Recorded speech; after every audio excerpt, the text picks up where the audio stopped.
नमस्कार, मैं रवीश कुमार। एक रिपोर्ट ने हर किसी को दांव पर लगा दिया है। अदानी ग्रुप पर सवाल करने वाली हिंडनबर्ग रिपोर्ट ने केवल अदानी ग्रुप को संकट में नहीं डाला है, भारत में कॉरपोरेट गवर्नेंस की खस्ता हालत को भी फुटपाथ पर ला पटका है। हमारा सवाल साधारण है, अदानी ग्रुप के खंडन के बाद भी उसके शेयरों के दाम तीसरे दिन भी क्यों गिरे हैं? सोमवार सुबह अदानी एंटरप्राइज के शेयरों के दाम में 9.5% तक की उछाल की खबर आई, मगर दिन चढ़ने के साथ साथ समूह की तमाम अन्य कंपनियों के शेयर भी गिरने लगे। रॉयटर ने लिखा कि Adani transmission, Adani total gas और अदानी ग्रीन एनर्जी के शेयरों के दाम में भारी गिरावट देखी गई है।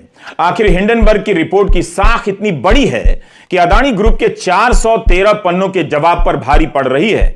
ब्लूमबर्ग मीडिया साइट ने लिखा है कि 413 पन्ने के जवाब के बाद भी अदानी के बॉन्ड के दामों में गिरावट आई है।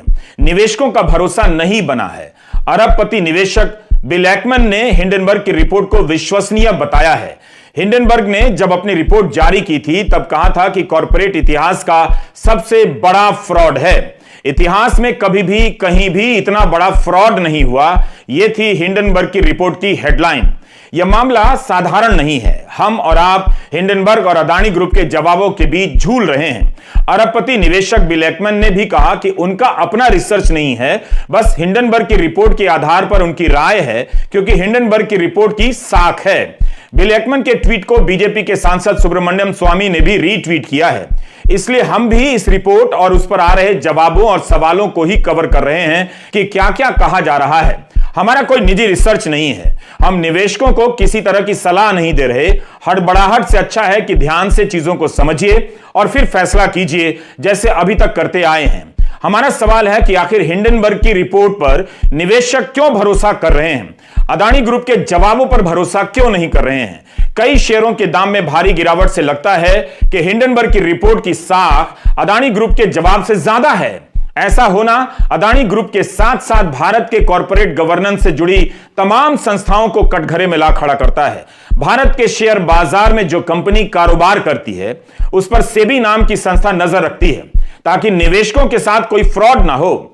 सेबी का हिंदी नाम भारतीय प्रतिभूति और विनिमय बोर्ड है। सेबी को आगे आकर बोलना चाहिए कि उसने अदानी ग्रुप के रिकॉर्ड देख लिए हैं, हिंडनबर्ग की रिपोर्ट सही नहीं है। सेबी को कहना चाहिए कि उसकी निगरानी में कोई कंपनी इतना बड़ा फ्रॉड नहीं कर सकती है। हिंडनबर्ग की रिपोर्ट में लगाए गए आरोप भले अदानी समूह पर हैं, लेकिन इसकी छाया सेबी से लेकर वित्त मंत्रालय पर भी पड़ती है। वित्त मंत्री निर्मला सीतारमण कॉर्पोरेट कार्यों की मंत्री हैं। उन्हें भी सामने आकर बोलना चाहिए कि अदानी के कॉर्पोरेट गवर्नेंस में कोई खोट नहीं है, 100% कंपनी है। 24 जनवरी को हिंडनबर्ग की रिपोर्ट आते ही अदानी ग्रुप ने इसका खंडन कर दिया था, मगर वो संक्षिप्त जवाब था। अब 413 पन्नों का जवाब आया है। हिंडनबर्ग की रिपोर्ट 106 पन्नों की है और उसमें 88 प्रकार के गंभीर आरोप लगाए गए हैं। अदानी ग्रुप ने सभी आरोपों को खारिज करते हुए कहा कि इस रिपोर्ट के जरिए भारत पर हमला करने का प्रयास हुआ है। हमारा आज का वीडियो बहुत लंबा होने जा रहा है, इसलिए ध्यान से और धीरज के साथ देखते चलिएगा। आप देख रहे हैं रवीश कुमार ऑफिशियल। आप इसे YouTube के साथ साथ Facebook पर भी देख सकते हैं। हिंडनबर्ग की रिपोर्ट अगर भारत पर हमला है, तब तो वित्त मंत्री के साथ साथ राष्ट्रीय सुरक्षा सलाहकार को भी बोलना चाहिए। मेरी राय में आर्थिक सुरक्षा भी राष्ट्रीय सुरक्षा है। इसके लिए अलग से राष्ट्रीय आर्थिक सुरक्षा सलाहकार का नया पद होना चाहिए, ताकि एक ही आदमी को दोनों काम ना करने पड़े। बस राष्ट्रीय आर्थिक सुरक्षा सलाहकार किसी कंपनी का लोगो पहनकर ना आए, इसका ध्यान रखा जाए। अगर अदानी ग्रुप के अनुसार यह भारत पर हमला है, तब तो प्रधानमंत्री मोदी को भी राष्ट्र के नाम संदेश देना चाहिए। रक्षा मंत्री को भी प्रेस कॉन्फ्रेंस करनी चाहिए। हमले के वक्त सबको एकजुट हो जाना चाहिए। क्या भारत पर हमला बताकर अदानी ने सब पर जवाबदेही डाल दी है कि अब मेरा बचाव कीजिए? अंबानी के चैनलों पर भी अदानी ग्रुप पर हो रहे हमले का जवाब दिया जा सकता है। व्हाट्सएप यूनिवर्सिटी और सोशल मीडिया पर आईटी सेल तमाशा रच रहा है कि हिंडनबर्ग की रिपोर्ट पर यकीन करने वाले भारत की आर्थिक तरक्की के विरोधी हैं। उन्हें भारत की कंपनी पर भरोसा नहीं, अमेरिका की रिसर्च कंपनी की रिपोर्ट पर भरोसा हो गया है। फिर भारत सरकार को बोलना ही चाहिए। गजब ही है, पहले आईटी सेल बोलता है कि भारत पर हमला है, फिर अदानी ग्रुप के जवाब में यही बात आती है कि भारत पर हमला है। क्या यह बड़ा सवाल नहीं है कि भारत के नियम कानून के तहत बनी इतनी बड़ी कंपनी के जवाब पर हिंडनबर्ग की रिपोर्ट भारी पड़ गई? अदानी ने नजरअंदाज नहीं किया बल्कि जवाब देना पड़ा है। तीसरे दिन शेयरों में गिरावट देखी गई है। 24 जनवरी को रिपोर्ट आने के बाद अदानी समूह के शेयरों के भाव में 50 अरब डॉलर की गिरावट बताई गई। यह गिरावट क्यों हुई, आज का हिसाब इसमें शामिल नहीं है कि कितने बिलियन डॉलर का गिरा है। यही नहीं, फोर्ब्स की सूची में अमीर साहब दुनिया के तीसरे नंबर के अमीर से 7वें नंबर के अमीर हो गए हैं। क्या हिंडनबर्ग की रिपोर्ट की इतनी साख है कि लोगों ने उस पर ज्यादा भरोसा किया? This is too much if not that much. Adani group के chief financial officer Jugeshinder Robbie Singh ने जब सफाई का यह वीडियो जारी किया तब उनके बगल में हमारा प्यारा तिरंगा भी नजर आया, जैसे राष्ट्रपति और प्रधानमंत्री के राष्ट्र के नाम संदेश के समय होता है। उम्मीद है इसे दोहराया नहीं जाएगा, वरना इससे प्रेरित होकर किसी दूसरे देश की कंपनी का मालिक हिंडनबर्ग की रिपोर्ट के बाद सेना की वर्दी में आ जाएगा। अगर उसके पास अपना चैनल हुआ तो सेना की वर्दी में न्यूज पढ़ने लगेगा। ध्यान रहे, हम किसी दूसरे देश की कंपनी की बात कर रहे हैं। पता चला कि उस देश के निवेशकों के पैसे भी डूब रहे हैं और कंपनी के मालिक को सलामी देनी पड़ रही है। Do you get my point?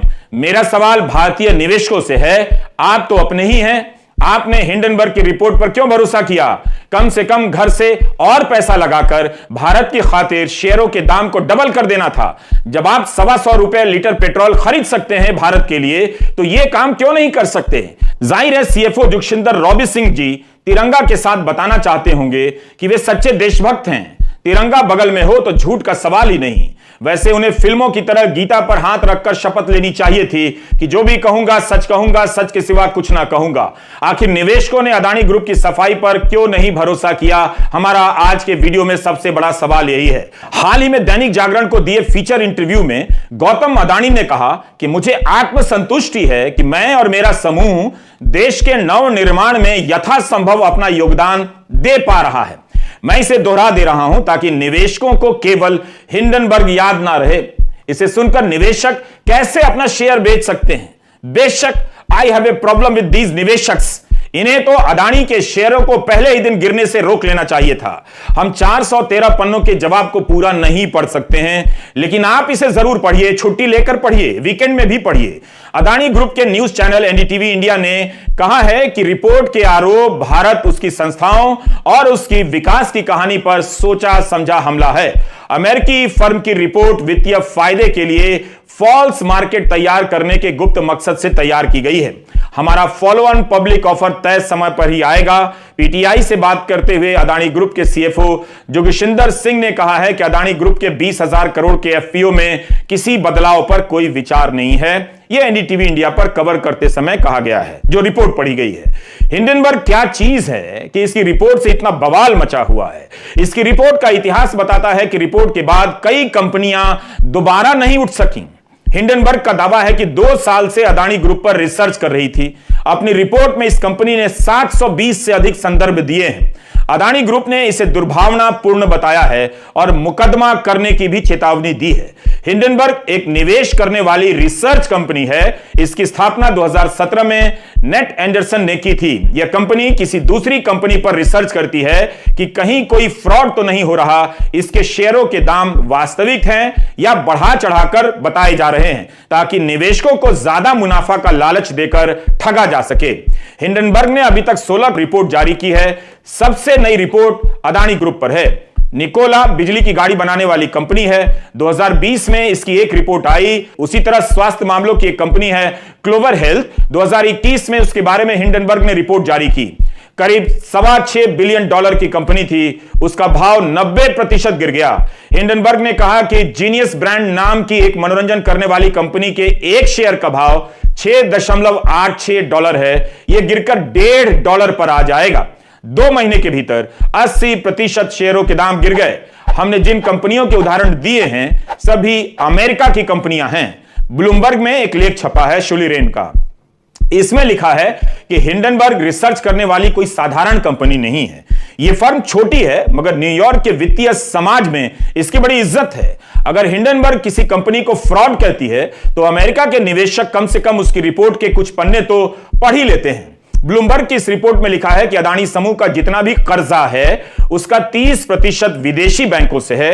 Bharat के बैंकों से करीब 47,000 करोड़ का ही कर्ज लिया गया है। यह भी लिखा है कि अदानी समूह का जो ऑडिटर है वो कोई छोटी कंपनी का लगता है जिसकी अपनी वेबसाइट तक नहीं है, हम इसकी पुष्टि नहीं कर सकते।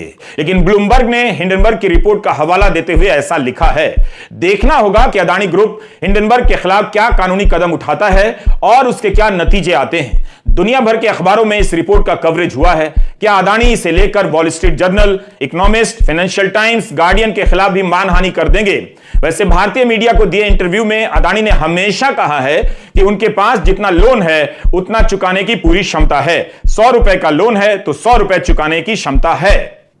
अदानी ग्रुप जब हिंडनबर्ग की रिपोर्ट को लेकर कोर्ट में जाएगा तब वहां भी सवाल उठेंगे और सबूत मांगे जाएंगे।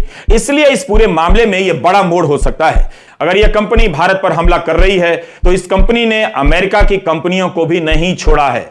अमेरिका के अलावा चीन की कंपनी का भी घोटाला उजागर कर दिया है।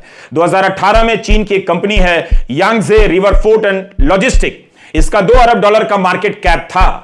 हिंडनबर्ग ने अपने रिसर्च में बताया कि इस कंपनी ने जिन संपत्तियों के होने के दावे किए हैं वो दरअसल उनके पास नहीं है। होता है ना भारत में कई बार, प्लॉट दिखाकर फ्लैट का पैसा ले लिया और बाद में पता चला प्लॉट उस बिल्डर का था ही नहीं। उसी तरह यांगजे रिवर पोर्ट का मामला लगता है जिसने हिंडनबर्ग पर मानहानि का मुकदमा कर दिया तो हिंडनबर्ग ने और जोर लगाकर नई नई चीजें खोद निकाली। 6 महीने के भीतर इस कंपनी को अमेरिकी शेयर बाजार नैस्डैक से हटा दिया गया। इसकी 98% वैल्यू खत्म हो गई। अब तो बाकायदा चेतावनी आती है टिकर पर कि यांगजे के शेयर अपने रिस्क पर ही खरीदें।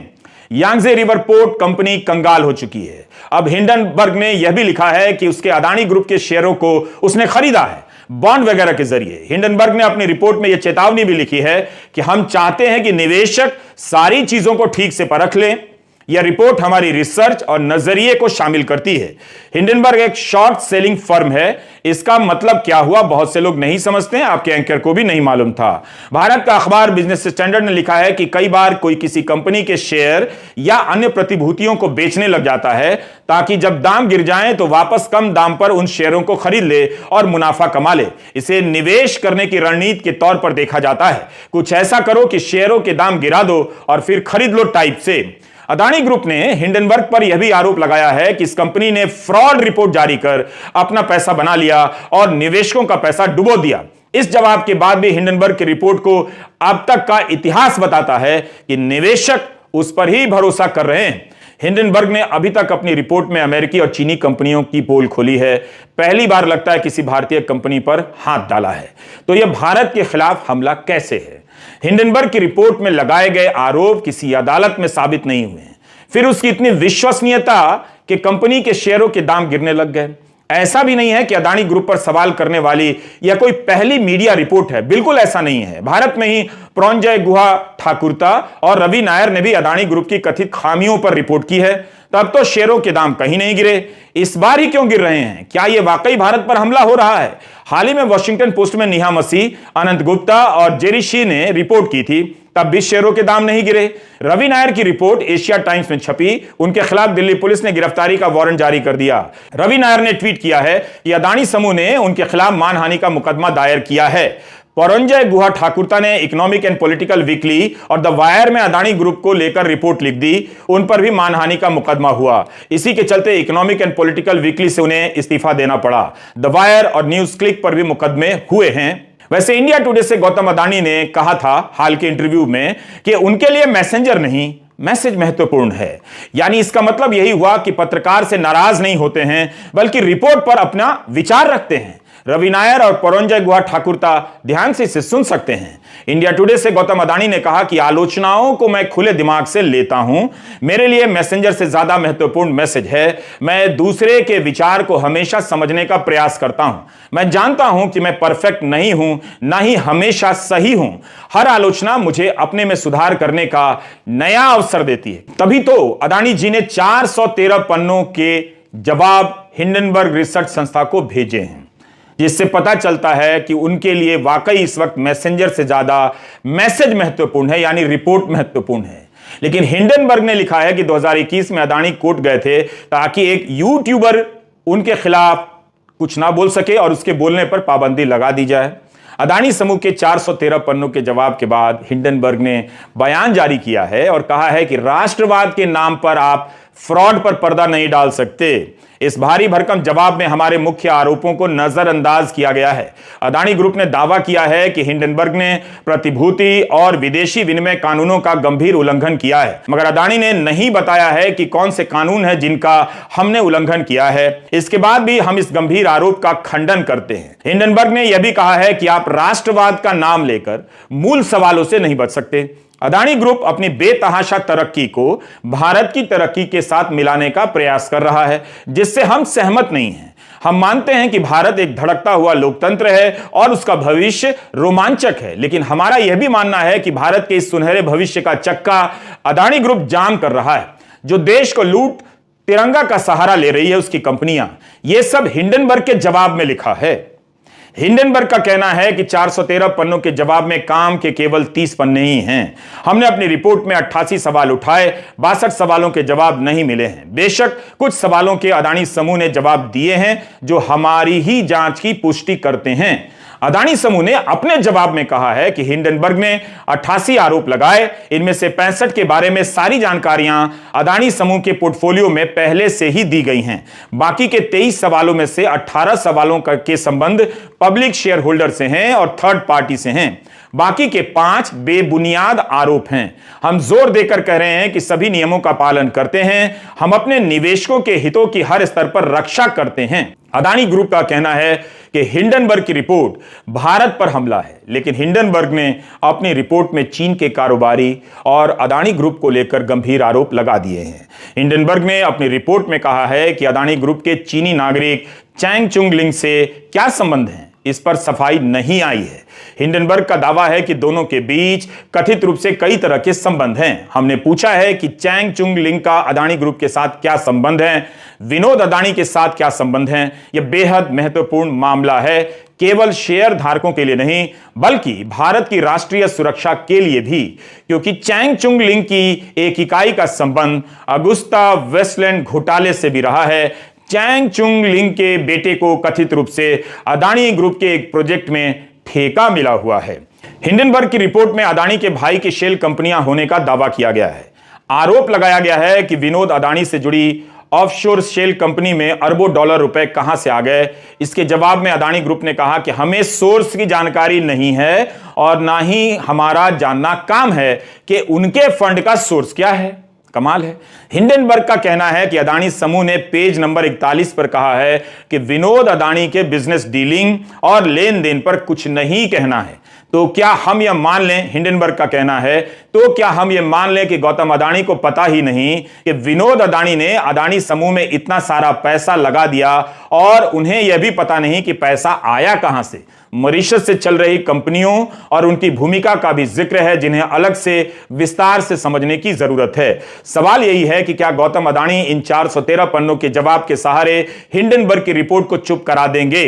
अभी तक हिंडनबर्ग ने जितनी कंपनियों के कच्चे चिट्ठे खोले हैं वो बर्बाद हो गई। क्या गौतम अदानी इस ट्रेंड को बदल देंगे? क्या अदानी कॉर्पोरेट के बीच की इस प्रतिस्पर्धा के शिकार हो रहे हैं? अगर ऐसा है तो अदानी को ही बताना चाहिए कि उन्हें टारगेट करने के पीछे हिंडनबर्ग के अलावा कौन सी कंपनी हो सकती है। अदानी ग्रुप ने जब 413 पन्नों का जवाब दिया तब उनके चैनल एनडीटीवी पर कवरेज हुआ है। इससे पहले आलोचना हो रही थी कि रिपोर्ट आने के बाद एनडीटीवी पर खबर नहीं चली है। आज अदानी ग्रुप और हिंडनबर्ग का पक्ष दिखाया गया है। अदानी समूह ने कहा है कि हिंडनबर्ग ने यह रिपोर्ट जनता की भलाई के लिए नहीं निकाली है बल्कि अपनी कमाई के लिए यह सब किया है। कहीं से यह रिपोर्ट तटस्थ नहीं है, ना ही गंभीर शोध है, यह अदानी ग्रुप का कहना है। याद कीजिए वे अच्छे दिन जब लोग 125 रुपए लीटर पेट्रोल के होने पर सरकार का समर्थन कर दिया करते थे कि 300 रुपए लीटर होगा तब भी भरवाएंगे। लेकिन अब उन लोगों को क्या हो गया है जो अदानी ग्रुप के शेयर बेचने लग गए? क्या शेयर बेचने वाले अलग लोग होते हैं? आज भी शेयर बाजार में अदानी ग्रुप के शेयरों के दाम गिरते ही रहे। हम कॉर्पोरेट मामलों को उतनी बारीकी से नहीं समझते हैं। एक रिपोर्ट आई है, उसमें गंभीर आरोप लगे हैं। दुनिया भर में खबरें छप रही हैं, विश्लेषण हो रहे हैं, फिर भी बहुत सी बातें होती हैं जो इस वक्त सामने नहीं होंगी। हमेशा इस बात का ध्यान रखना चाहिए। सच पूछिए तो इस एंकर को हिंडनबर्ग के बारे में बहुत पता भी नहीं था, इसलिए यह वीडियो लंबा होता चला गया ताकि हम भी खुद समझते रहें।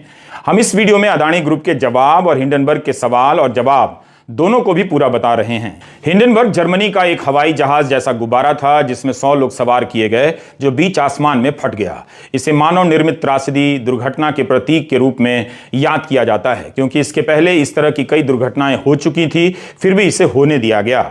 इसलिए याद दिलाने के लिए हिंडनबर्ग का नाम रखा गया है कि बार बार चेतावनी देने के बाद भी शेयर बाजार में फ्रॉड होता है और लोगों के पैसे डूब जाते हैं। इस बीच विपक्ष भारतीय जीवन बीमा के शेयरों के दाम गिरने को लेकर भी इस रिपोर्ट से जोड़ रहा है। कांग्रेस अध्यक्ष ने ट्वीट किया है कि जब से यह रिपोर्ट आई है, 2 दिनों में LIC के 22,000 करोड़ हवा हो गए। हम जानते हैं कि आपको अपने शेयरों और पेंशन के पैसे की चिंता है। अगर इसी तरह गिरा तो क्या हुआ? इन मामलों में हम विशेषज्ञ नहीं हैं। हमारा सवाल इतना ही है कि हिंडनबर्ग की रिपोर्ट में ऐसा क्या है कि फोर्ब्स की सूची में अदानी ग्रुप के प्रमुख की रैंकिंग दुनिया में 3 नंबर के अमीर से 7 नंबर पर आ गई। ये कोई टीवी का TRP नहीं है कि हिंदू मुस्लिम का डिबेट नहीं दिखाया तो नंबर 7 हो गए। ये शेयर मार्केट का गेम है, निवेशक और उसमें भरोसे का मामला है। यहां लोग दिमाग से पैसा लगाते हैं, दिमाग से निकाल लेते हैं। जेब और देश में अंतर होता है। शेयर बाजार में निवेशक देश के लिए नहीं, अपनी जेब के लिए होता है। देश पर हमला होगा तो निवेशक पीछे नहीं रहेगा, लेकिन वो जानता है कि यह हमला उसकी जेब पर हमला है। नमस्कार।